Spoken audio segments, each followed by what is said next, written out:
the Stanley Cup. What a game tonight. A victory on the road, Greg. They're tough. Unbelievable when you think about it that the Capitals just can't seem to get it done against a Pittsburgh team who had a defense that was hurt. Sidney Crosby, who looked like he was running out of gas, comes up with a magnificent effort, led, of course, by Marc-Andre Fleury. And there the coaches embrace a terrific respect always for coaches in the National Hockey League as they line up to shake hands. Well, they fought hard. They did everything they could within reason to try and win this series, and surely tonight to try to win the 7th game. But now, hockey players are hockey players.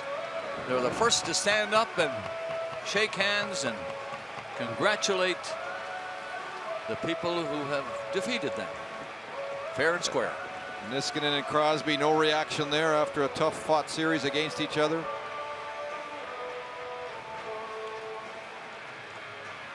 And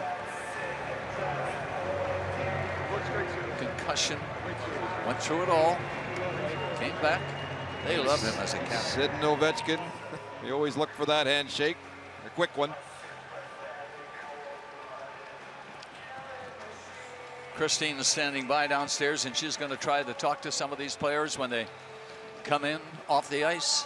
And Fleury and Holtby with a quick pat. You know, Holtby's so disappointed. He did his job tonight. And Rust, of course, with that first very important goal and the game winner.